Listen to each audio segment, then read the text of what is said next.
trying to figure this out because I'm sick of it.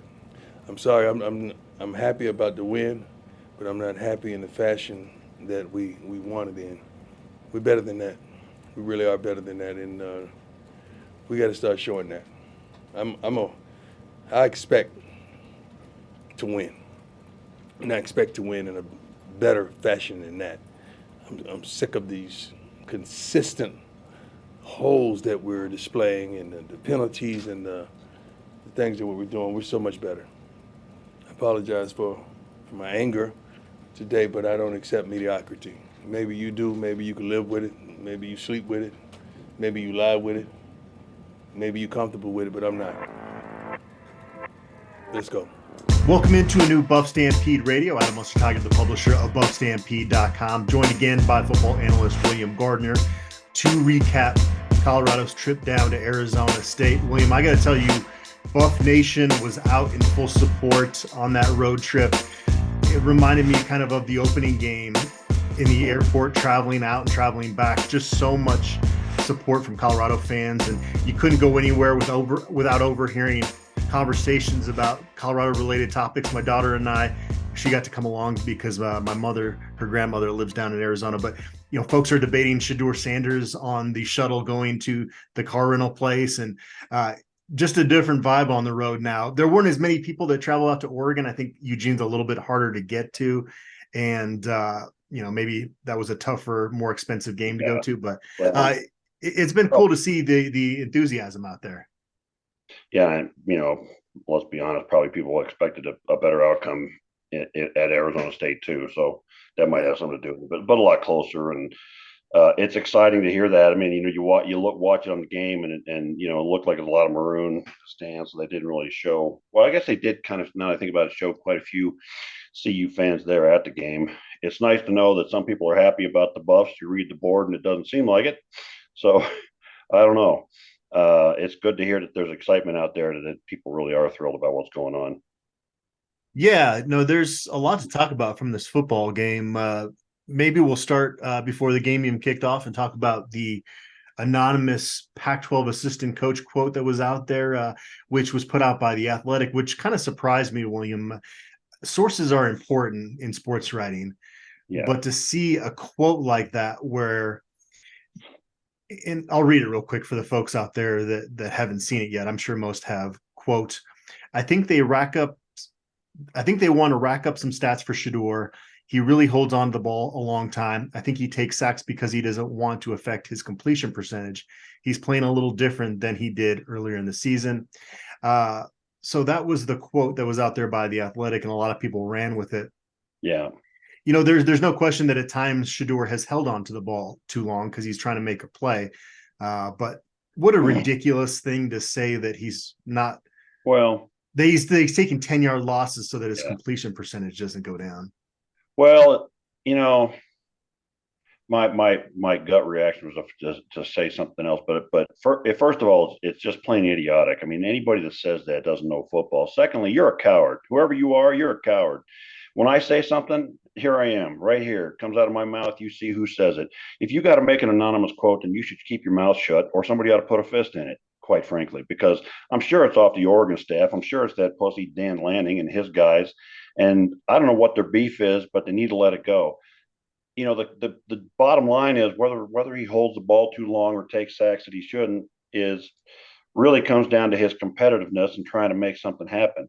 He's not trying to make something happen to pad the stats. He's trying to make something happen to win the games. I mean, there's only been one game that coming down at the end wasn't in question, the Nebraska game. So there really was only one time when he could have actually padded stats. Every other time they're doing everything they can to try to win. So I don't know. It's just further attacks to me on the Sanders family and what Coach Prime is doing here. And, there's been a lot of talk about Shedeur in a lot of different ways. And I think most of it's pretty ridiculous. We'll get into the post-game stuff later. So we'll kind of bookend this with Shedeur Sanders controversy out there. But I like Shedeur's response to that. He said, quote, whatever coach said that is goofy, he's lame. Right hand to God, he would rather have me than his guy. Yeah. He would rather have me than his guy. Yeah, that's a great response to that. The Athletics should not have put that quote out to begin with. No. That was, you hear clickbaity headlines. That's a clickbaity quote. And again, going back to kind of what I was saying earlier, you got to use sources in this line of work, but you don't do it for controversial quotes like that. That's unethical from everything that I was taught in school. Right. And they ought to have the courage to do the right thing too. So, cowardice all around. Hooray. But I'm sure it got them a lot of clicks, and that's what they were trying to do. It's kind of sad just where we are with journalism right now. Yeah, I don't know. I guess my cynical side says, do things ever really change? I don't know. It was always about selling papers even before there was clicks to be had. So there was always people willing to break the rules and break the ethics and whatever. So I think I don't know. Anything about Deion Sanders or his family seems to be controversial to some of these people, and I there's a larger issue there, and I think it comes back down to his comment or his statement, and I think I got this. I'll try to get this right. He said, don't let my self confidence impinge on your insecurities. Yeah. Yes, and that's really what it is. It's like he's a confident, outspoken black man, and so are his kids. And I don't think there's anything wrong with that, but it certainly seems to rub the wrong way on some people. But also makes other people just absolutely love Colorado. So it just you've got staunch supporters, and you've got people that are just going to be out there trying to create controversy, and that's not going to change. I guess we should get used to it, and maybe by bringing this up to lead off the podcast, that's the wrong approach. Maybe we should just kind of turn a blind eye to some of this stuff. I don't know. I think the longer this Coach Prime tenure goes on, maybe we will just get used to ignoring some of this stuff. Yeah, I think this will become more. First, it's the exciting new flavor right now. When you're the new thing, and when you're doing things differently, and you're changing things, you become a target for people. People don't like change. I mean, it makes them nervous. It makes them concerned. They don't like it. It's like this. Hey, this is not how it's done. How dare you do something different? But as it becomes more the mainstream, it's going to be like, well, why didn't everybody do this? And I think it's also going to become clear in time the reason why everybody else didn't do this is because they can't do this because they don't have the personality and the abilities that he does and brings to the table. Today's episode is brought to us by Macaulay Capital Fractional CFO Services. Is your business looking for financial guidance and support but not yet big enough to hire a full-time CFO? Well, we have a solution for you. Hiring a fractional CFO who can work with your business on a part-time basis. You get the benefit of having a seasoned financial expert on your team without the commitment or expense of a full-time hire. And here's the best part. It's likely that a partnership with Macaulay Capital will be a win-win situation, meaning that your business will make more money from the guidance of a fractional CFO than the total cost of partnering with us. For more information or to set up a meeting, please visit MacaulayCapital.com. That's MCCAULEY Capital.com. Buffalo started 2 true freshmen at cornerback on Saturday, which was a little bit of a surprise, and we'll get into Omari and Cooper a little bit later. But and at center too. And at center, yep. It makes you wonder if there was maybe. No, I don't even want to speculate, but Van Wells goes in there and plays really well at center. Right. And I wonder if it was like a message or wake up call. There you go. And if it was, it worked out great. Yeah. Cormani struggled, but instead of just focusing on that, let's focus on what Carter Stoutmire is doing as a true freshman, because everybody's so obsessed with Cormani, and it's understandable. We built him up, and I work for 24/7 Sports. He was a 5-star, and that's part of why people are intrigued with his progress early on. But Carter Stoutmire has been the most college ready true freshman cornerback on this roster all along.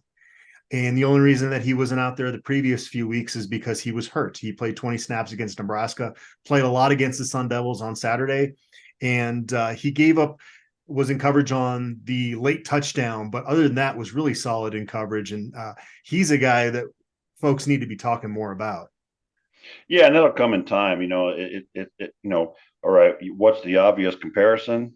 Speedy Stewart and Daryl Scott back in the day. Daryl Scott's the 5-star guy. Everybody wanted to talk about him, and nobody really wanted to believe that Speedy was for real, until a season or two in, frankly, because he was lightly recruited and wasn't the star coming out of high school. And I don't know. I think people automatically assume that if you got a 4 or 5 stars by your name, that you're going to start right from day one and be an All-American. And sometimes it takes time.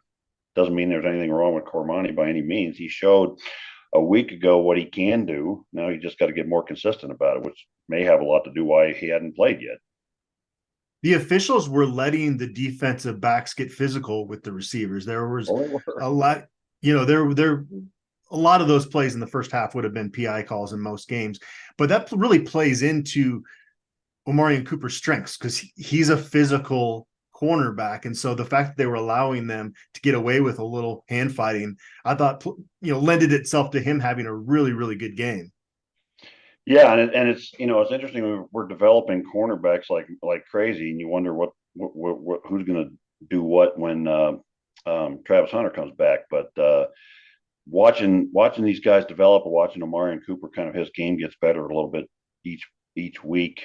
It's very exciting as to what we're going to be able to do back there, but it also gives you more options on the defense. One of the things that was frustrating to me with you got such good coverage cornerbacks, and we're still only rushing 3 and 4 guys a lot of times. So hopefully, I'd like to see them change that all up a lot.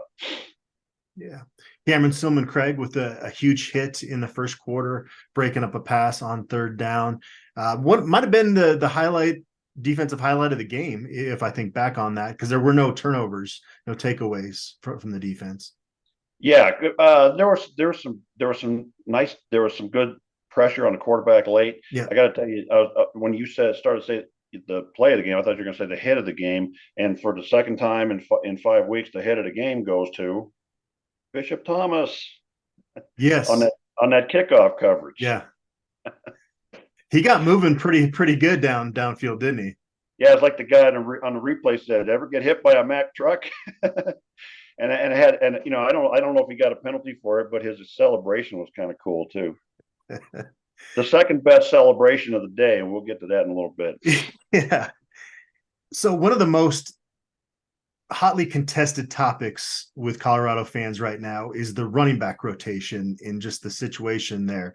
And for Saturday, they kind of went to a 2-man rotation primarily with Anthony Hankerson and Dylan Edwards. Now, Kavosier Smoke did come in for one series, but it was generally those 2 guys.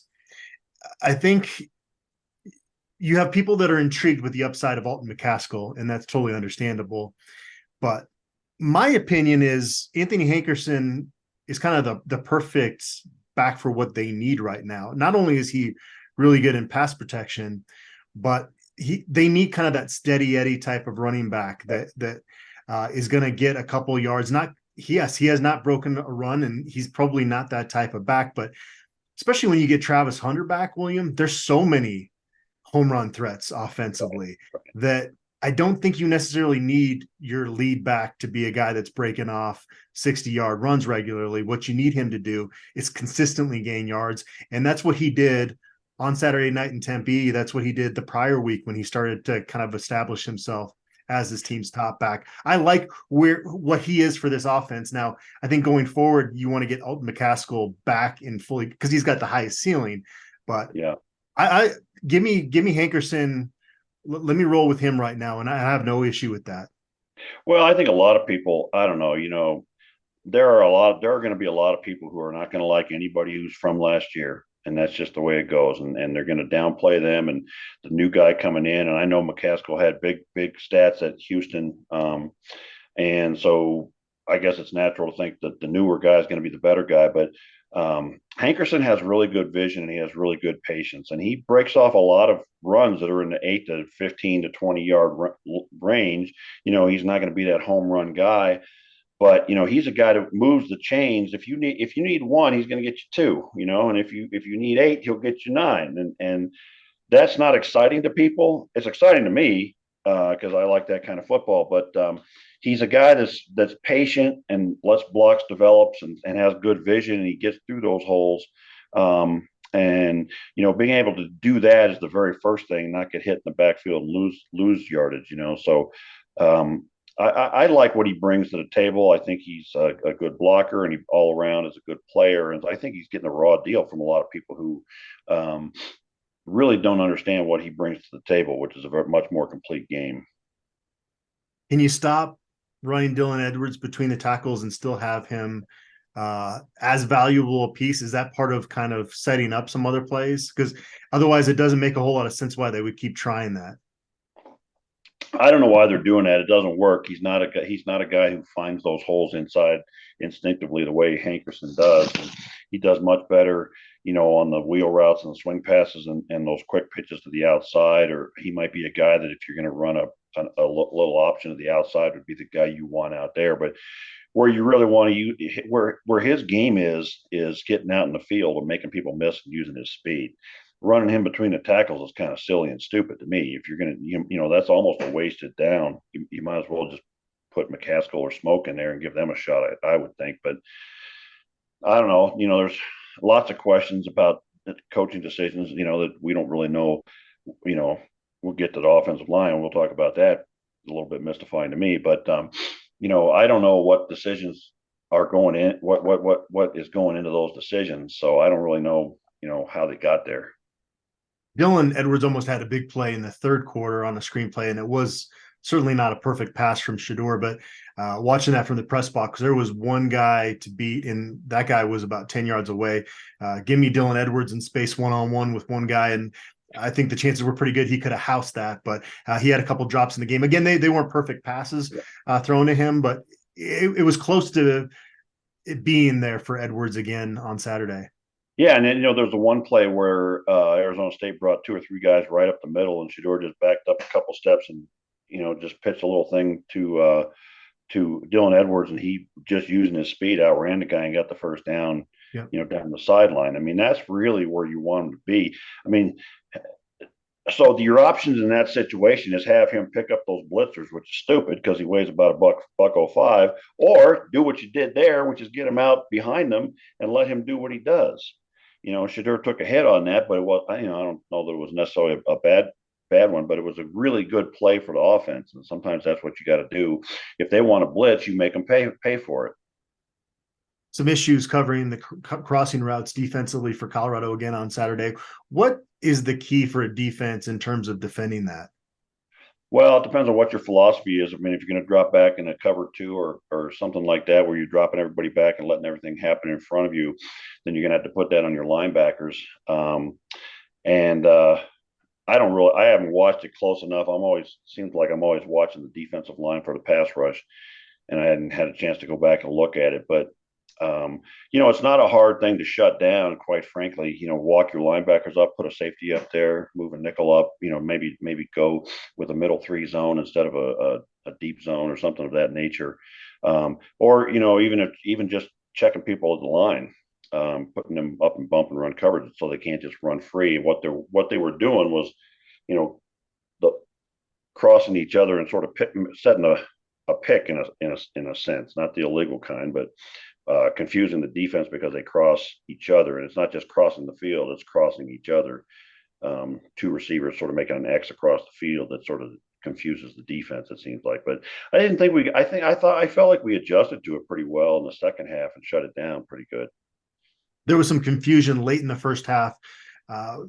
Folks thought Alton McCaskill had been flagged for an unsportsmanlike conduct, and then the TV camera pans to him and he's smiling, and folks were kind of frustrated about that. But that was Demoy Kennedy that was on kickoff coverage there. And I rewatched that a number of times. I get the folks that don't think it should be a flag. The ASU guy was trying to help up his teammate in that situation. So I honestly didn't have a huge problem with that penalty being called, because certainly along the sidelines, you got to maintain order or things could get really ugly. So I don't know. Did you have any thoughts on that? It was a boneheaded thing because it helped set up an ASU field goal at the end of the first half. Yeah, I mean, it's just one of those things. I don't know. It's just part of the game to me. It wasn't anything egregious and that made me think too much about it, to be honest with you. I think, the sort of the controversy over somebody smiling on the sideline was kind of silly and stupid. I mean, what the heck, man? You're out there 3 hours. People don't just stand there like statues. Well, I think, yeah, the thought would have been, had that been on McCaskill, the penalty, you shouldn't be smiling right after you make a mistake. But yeah, that was I think Pac-12 Network screwed up how they talked about that. How about Shedeur Sanders and the toughness he showed on Saturday? That was, as I said with Brian Howell after the game, the thing that impressed me the most. Came into the season and Shedeur started getting hit, and it was this feeling of, holy moly, one of these is going to go bad, and Colorado is going to be down to either a true freshman or walk-on playing that position. But he's shown an ability to take those hits and not have it affect his play. I don't know if is he in Cepho Lufau toughness range yet, or I think he's venturing close to it.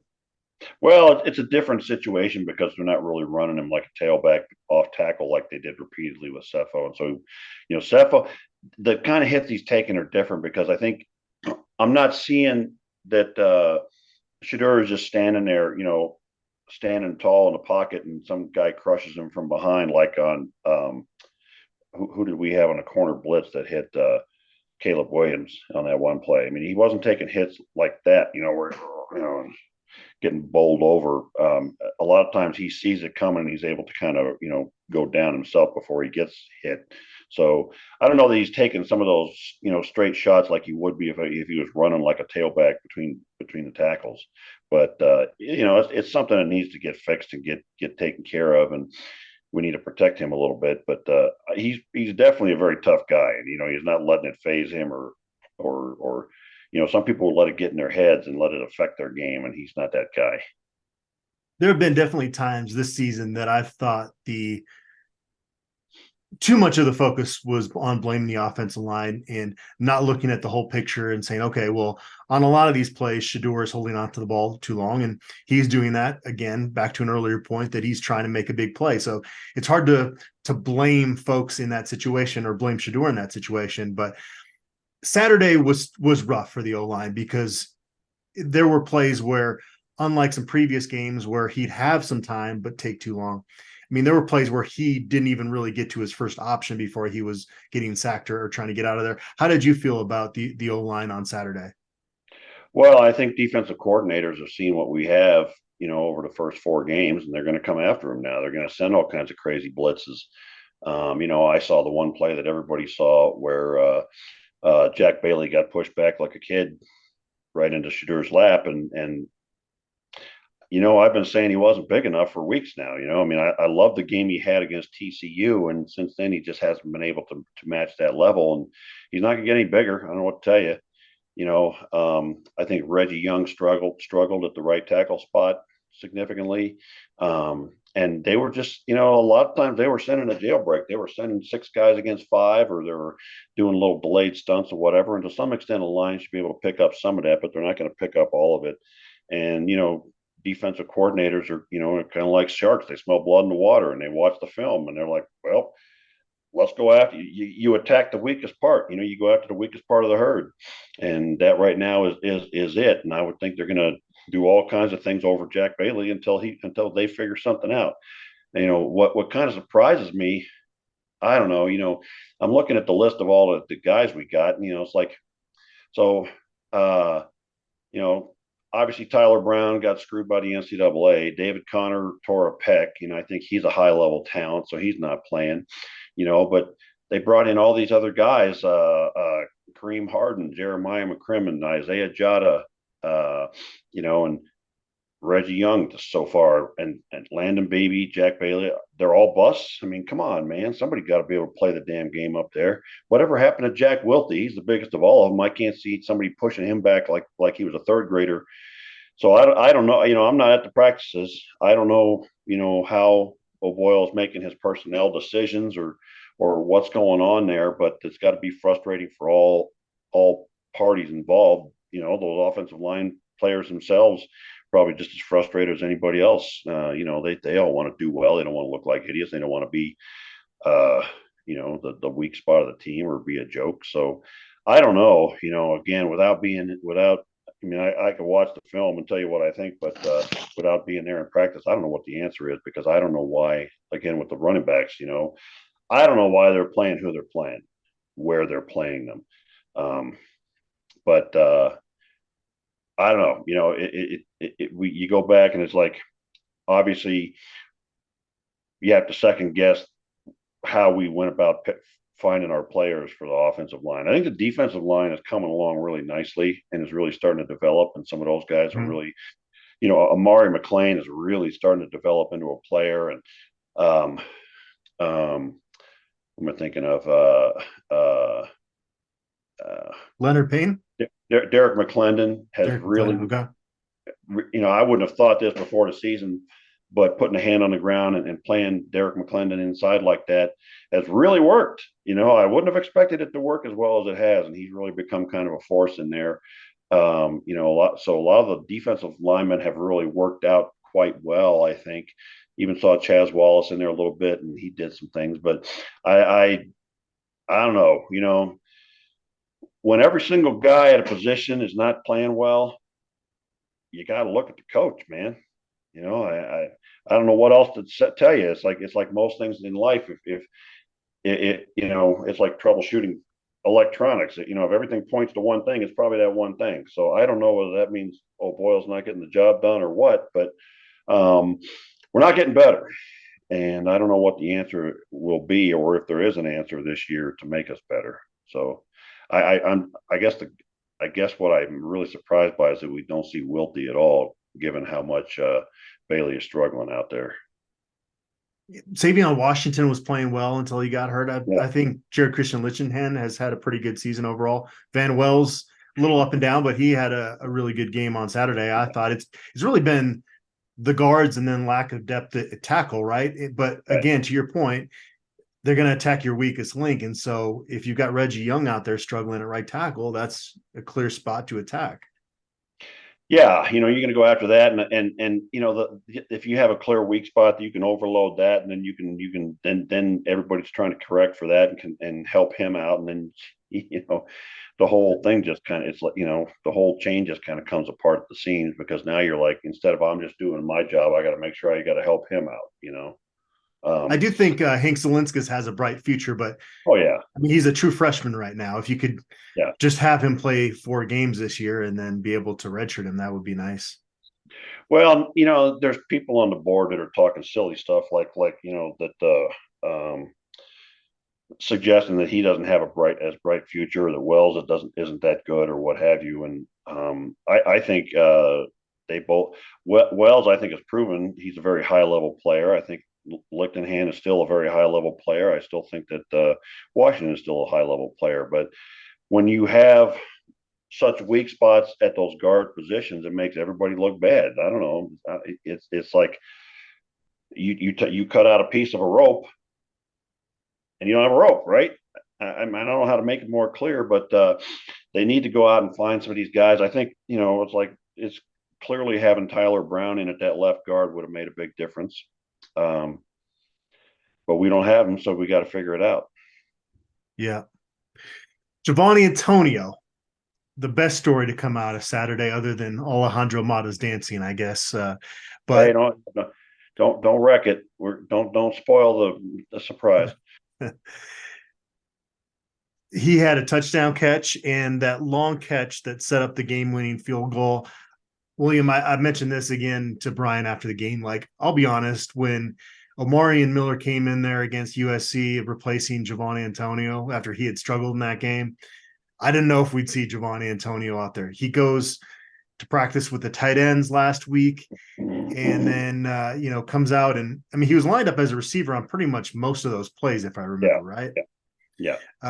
And so that was a feel good story. And Brian pointed this out. It's like every win, there's this different random player that emerges that maybe you didn't predict coming into the game would have that big moment.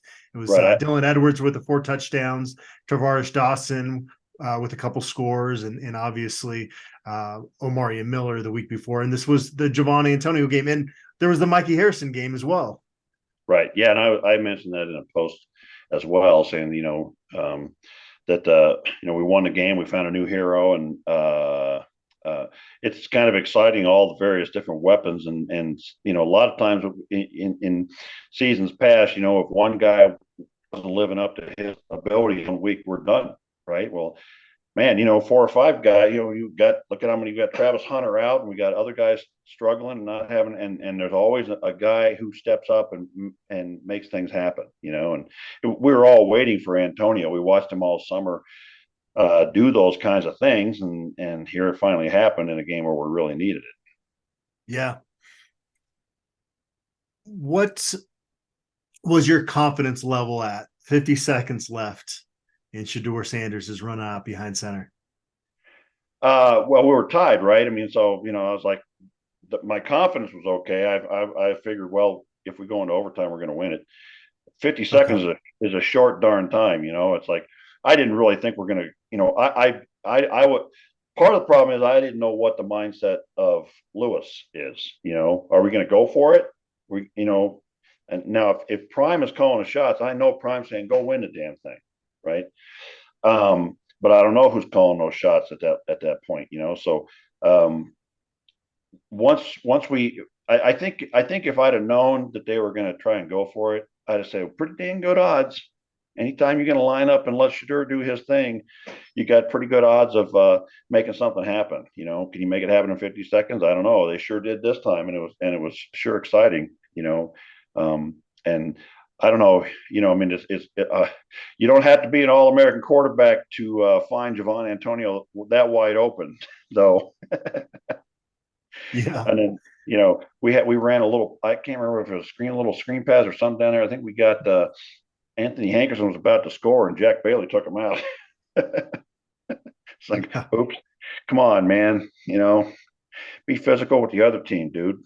But it was a super exciting, fun thing to have happen, and I just really sort of it again helps build the faith of this team in each other and their ability to go down and do that kind of thing in a short period of time. So, they're not going to have doubts in their mind when it comes time to do that in the future.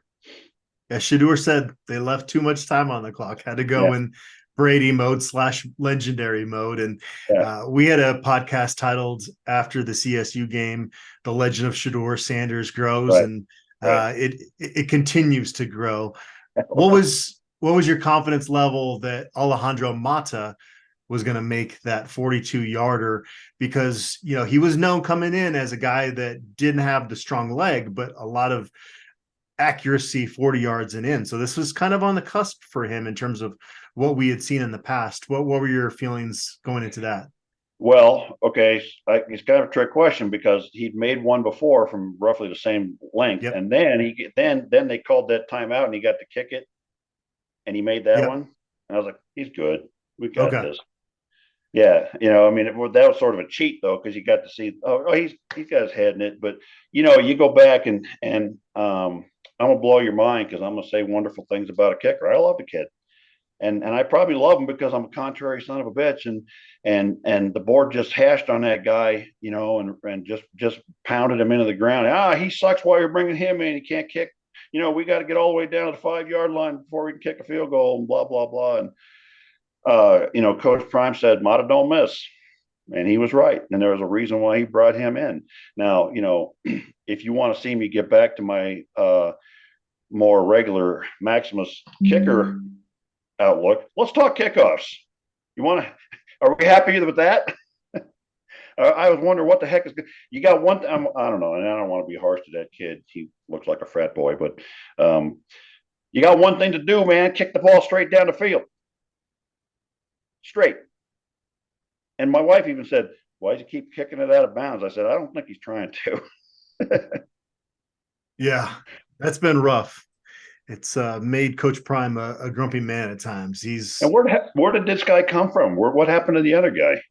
They've been trying different guys to find the consistency, and the problem is that all of them have shown the ability to get in the end zone, but none of them have shown the ability to do it consistently. So that's an issue. But Alejandro Mata, we can't finish talking about him because do you ever see Mata don't miss? Mata don't miss, or Auto Mata? Do you ever see on Sports Center when SVP does the best thing I saw today? Yeah. You ever seen that? Yeah. Yesterday, the best thing I saw was definitely interviews with Alejandro Mata after the game. One of them was with Uncle Neely, Oh. and he said, "I have ice water in my veins, bro. How are they going to ice you when you're already iced?" Is what he said. How are you going to ice something that's already iced? Did they show his little dance? I'm like, So my God. He got to do an interview with the Pac-12 network team that was out there, and he did the dance again on TV, and he said that that's something that he likes to do in the shower. So he brought it out to the field for a celebration.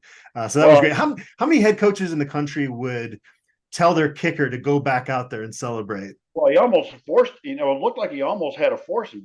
Get out there. You get out there and celebrate. And I love that about Prime, that he's so enthusiastic, and he's not got a stick up his butt like most head coaches, and everybody stand there and you be serious, and he lets them have fun, and he even encouraged them to go out there and have fun. He got to have his moment.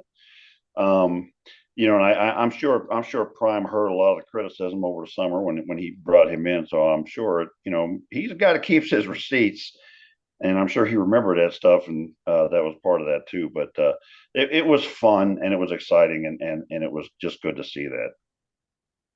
Yeah, that was a lot of fun. It would have been cool too if. Go ahead. But that don't mean I'm putting him in the top 40 next summer. What if he does not miss another field goal the rest of the season? You have to, if that's the case. I don't have to do nothing. Well, then I'm going to put him number one on my list just to offset yours. What were your thoughts? Oh, gosh, there's always something to talk about with this team when a game ends, it seems. So the game is over, and Jordan Dominic picks up the ball. He's kind of celebrating. It looks like he's try to run it in the end zone, just having fun with it. Cam Scatabo, who, by the way, I love that young man's game. Like, how fun was it to watch him play different positions? Now, it stinks because it's against your team, but he even had a really nice punt in there. He's a really good football player, but he comes back and lays Dominic out. He knew the game. He knew the play was over. Yeah. But that's also their home turf, and you got somebody picking up the ball. I don't have as big a problem with it as I've seen some other people. What were your thoughts on it? Well, I got a huge problem with it, and I got a bigger problem with the fact, thinking how I want to put this, but what he did is darn near as bad as what Henry Blackburn did in the CSU game, maybe worse, because he came off the sidelines after the game was over, clearly over, and blindsided a guy. It's the act of a coward, number one. And what really made me upset was that nobody on our team did anything about it. A couple of people got in his face and jawed. They kind of did. There was a little scuffle as a result of it. Back in the 90s, you'd have done that and you'd have been on your ass and put people standing over you. And, I don't care if it turns into the Miami brawl again. You don't let people do that to your teammates. And we're kind of a soft team in that regard. And I think that Coach Prime mentioned that with regard to helping up Shedeur, but it was an outrageous thing for him to do. Outrageous. You ought to get your ass kicked for it. I mean, I guess I'm old school. I mean, maybe we're all happy and we love each other now. It's kumbaya on the football field, but you come running out of nowhere and blindside a guy like that and knock him on his, head over tea kettle. That's just wrong. And I think it is a big deal. I don't know what possessed him to do that. Well, yeah. I think he could make the argument that he didn't hear the whistle and didn't know what was happening. Nobody can make that argument. Yeah. I think he would try to do that. But I think if you watch it, it's pretty obvious that he knows that it's just a celebration situation. But there's part of me that understands that wants to defend your home turf. Yeah, okay. But, so does that justify me in punching some Nebraska guy in the face? If they win and they're taunting me after the game? No, same thing. It's exactly the same thing. You have to control, as an adult, you have to control the things that you want to do in those kinds of situations, and you have to have the self-control. Now, and I'll throw this. Let's say that Shador or Shiloh had done it. Tell me what would be in the national media now. And we both know the answer. It'd be the biggest thing in college football right now. But, some little goofy white kid does it for Arizona State, and it's no big deal. Moving on to another post-game topic that drew some criticism / drama was Shador's post-game celebration, going over to the ASU student section and holding up his Rolex. And this has become known as doing the Shador. And it's cool to see how that's really taken off nationally. William, I've not been on the field a whole lot with this football team, but I go down pregame for sections of time.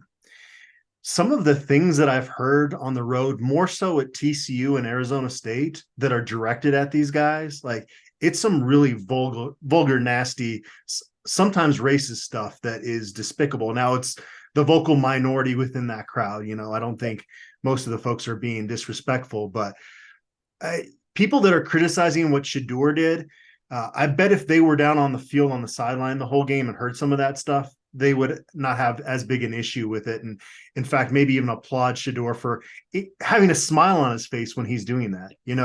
It wasn't an aggressive act. It was we beat you and you guys ran your mouth all game. And I'm going to let you know that I'm enjoying this moment. And I love it, honestly. Yeah. And in a sense, when he's doing that, in a different sort of a way, it's like, the old chant, scoreboard, scoreboard, scoreboard. Yeah. Well, scoreboard, yeah. scoreboard, because, I'm getting paid and you're not. So, being the veteran of a lot of sidelines, man, and, as a coach and a player, and I could tell you the things I have heard, and many of them from players, parents, and family, and otherwise grown adults, I don't think most people would believe some of the things that are yelled at players on the field, on the sidelines, before and after games, and during games.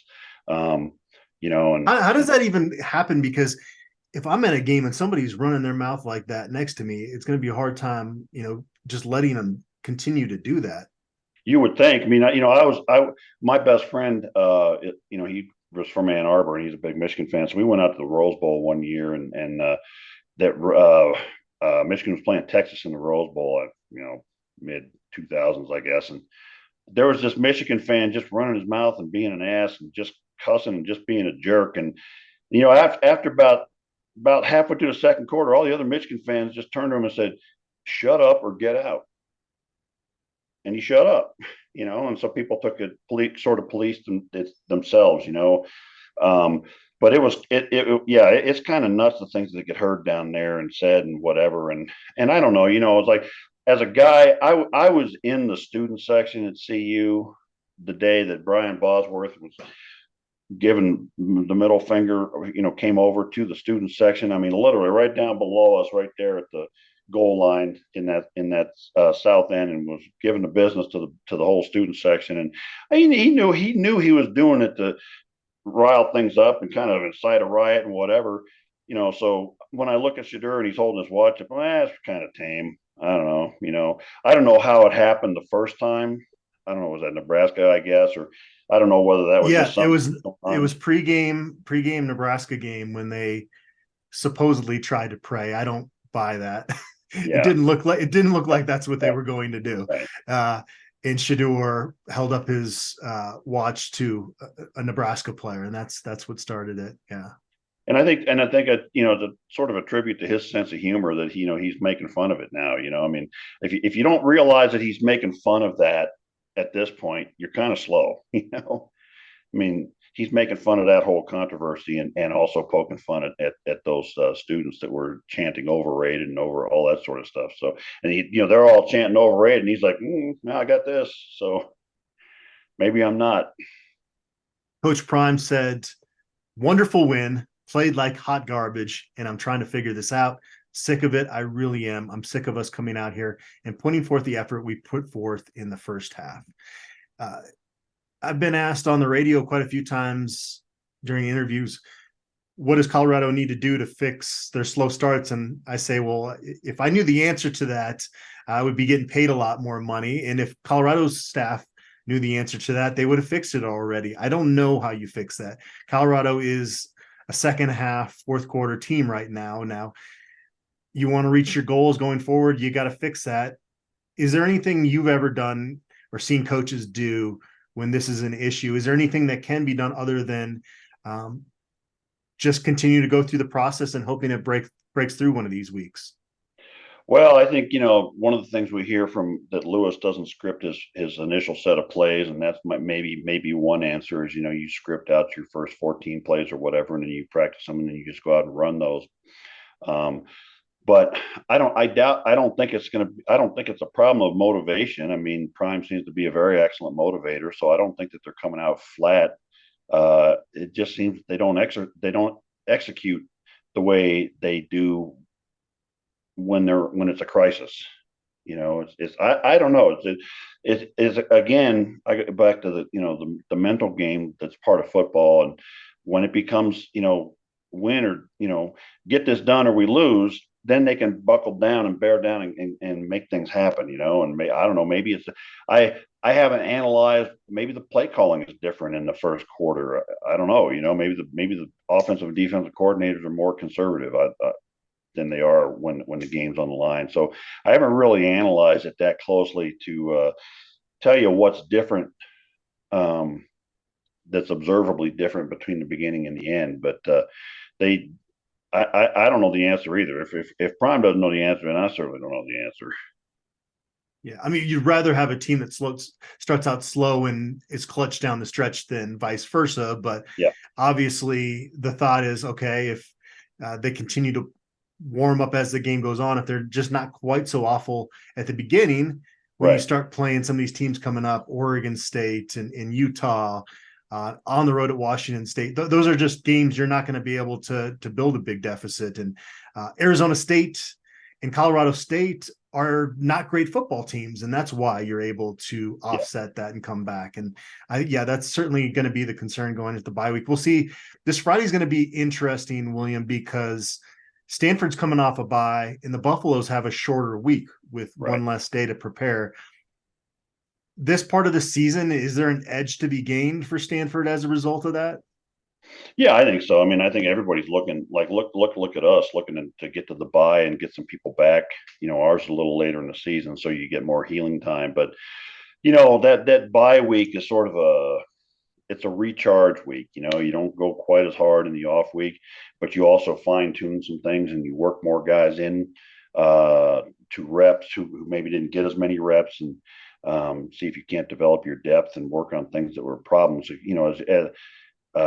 It's certainly an advantage to them that we have a short week when they have a long week, because we're going to have no time whatsoever to correct much from Saturday, because it's just really dive immediately right into Stanford and get ready for them. But luckily they're looking like they're living up to what there was expected to be one of the worst teams on our schedule. So that gives us a little bit of an advantage, but you have to be ready and take it serious. And I don't know, I think people sometimes make more of it than it is. It's an advantage to have that extra week. It's a disadvantage to have a short week, but I don't know, that's part of the game and you deal with it. It'll be interesting to see what the ratings are this week. It's a Friday night, and that's a night when a lot of folks aren't at home, but it's also, I would imagine, the only decent football game on in that time slot. So right. Yeah. And I think I didn't see what the ratings were for the Arizona State game, but so far this season, we've been the hottest thing in college football, and everybody's tuning in to see, and as long as we keep winning and playing competitively outside of one game, I think that's going to continue. I think that the Prime effect story is still a big story.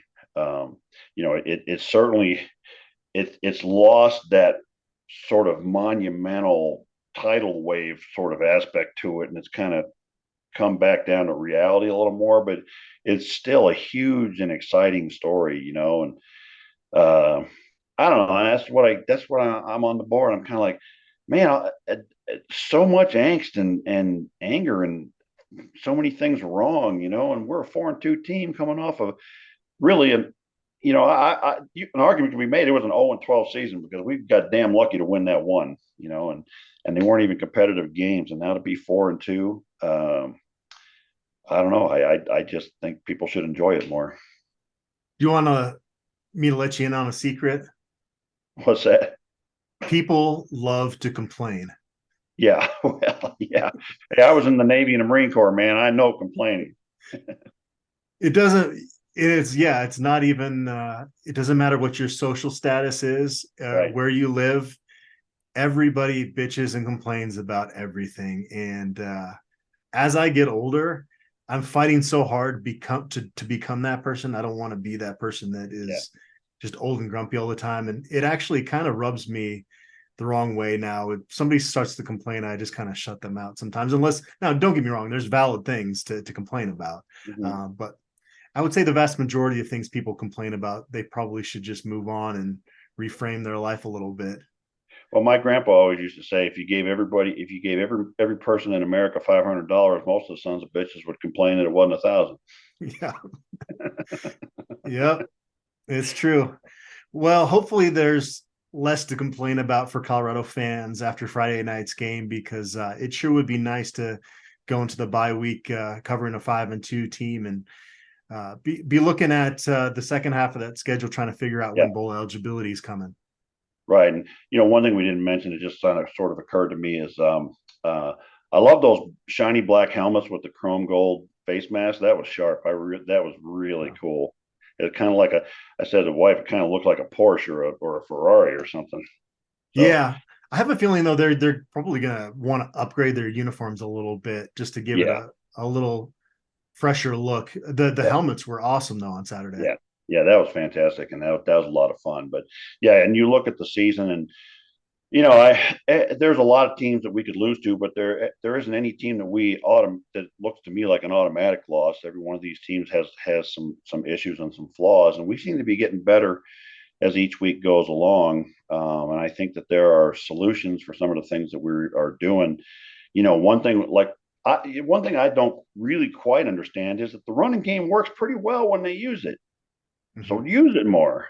That we haven't been shut down in the run game the last couple of weeks that I've noticed. That when we want to run it, we run it. We were, getting 5-10 yards, 2, 3, 4, 5, 10 yards a shot. And I don't know why they don't do that more. I think, one of the purposes for quality control and analyst positions is to scout you, right? So somebody should be looking at us and saying, here's the things that we're doing well, and let's do more of that.